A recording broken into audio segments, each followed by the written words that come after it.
Former President Donald Trump says he expects to be arrested on Tuesday, citing illegal leaks from New York prosecutors. And Miami, struck by spring break crime, goes under curfew. The Daily Rundown starts now. I'm Kara Rucker. This is Straight Arrow News, bringing you unbiased, straight facts. We begin with our top story over the weekend. Trump facing what he believes is his imminent arrest over alleged hush money payments to Stormy Daniels. New York prosecutors have been investigating a $130,000 payment Trump's former lawyer Michael Cohen made to the adult film actress in 2016 when Trump was running for president. The payment was allegedly made to keep Stormy Daniels quiet about an alleged affair, which Trump has denied. Trump called the Manhattan District Attorney's investigation a witch hunt and said illegal leaks from the DA's office is indicative of an indictment this week.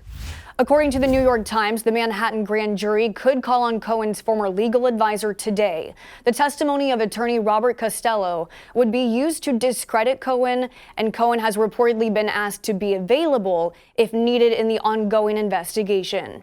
The Manhattan DA's office has not commented on the reports of potential charges coming down Tuesday against the former president. Former President Trump is not going to be dragged in front of a scrum of reporters. There's not going to be a perp walk. He won't be put in handcuffs or shackles. He will self-surrender. If indeed former President Trump is charged with and convicted of any of these offenses that we've been talking about, then he will be treated under the law just like anybody else. Chinese leader Xi Jinping is visiting Moscow today, just days after the International Criminal Court charged Putin with committing war crimes in Ukraine. Over the weekend, Putin was also seen touring through parts of Ukraine occupied by Russian forces since last May. It's unknown what Chinese and Russian officials may be discussing today, but China has claimed they are neutral in the conflict despite having a no-limits relationship with Russia. The face-to-face meeting is their first since the war began. I think the pressure starts to come in with these resupply questions a year into the war, where, yes, China doesn't want to antagonize certain other countries, but it doesn't want to put Russia in a difficult position either. It certainly doesn't want to see Putin lose. It doesn't want to see Russia come out in an impaired position. Today marks 2 decades since U.S. forces invaded Iraq. Then President George W. Bush said the invasion was to protect the world from grave danger, to disarm Iraq under the dictatorship of Saddam Hussein.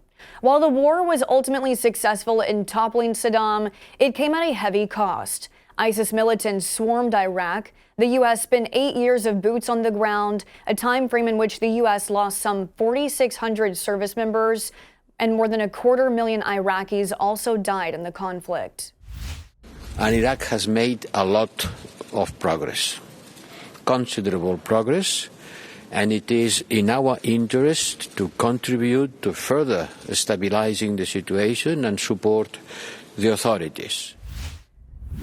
The city of Miami is a popular go-to vacation destination for spring breakers, but for those visiting the city, there were no late-night parties as they went under curfew. The city cited 2 fatal shootings and large unruly crowds as reason for the city to shut down overnight from midnight to 6 a.m. Officials declared a state of emergency and are meeting today to discuss further potential restrictions in order to decrease the risk of crime. This isn't the first time Miami has had to enact a curfew because of spring breakers. A curfew was imposed last year during the same time period. While most may come here to enjoy the amenities of Miami Beach, the overwhelming volume of visitors, the few that come with bad intentions, and the presence of guns creates a wholly intolerable situation. Well, have you logged onto Twitter lately? Millions of users could be locked out of their accounts starting today. In recent weeks, Twitter has been warning users that 2-factor authentication would end today. That's where users can take additional steps to secure their accounts. That feature is now exclusive to Twitter Blue subscribers, a badge that costs $8 a month. Elon Musk says the decision comes down to money. Musk said phone companies are scamming Twitter with 2-factor authentication, costing the company $60 million per year. While there are plenty of now hiring signs plastered across businesses in the U.S., this job title is catching quite the attention. In New Mexico, the state's Department of Game and Fish is looking to hire professional bear huggers. The job description includes giving cuddles to the baby cubs. You've got to have the courage to crawl into a bear den, but the conservation officers say it's an experience of a lifetime.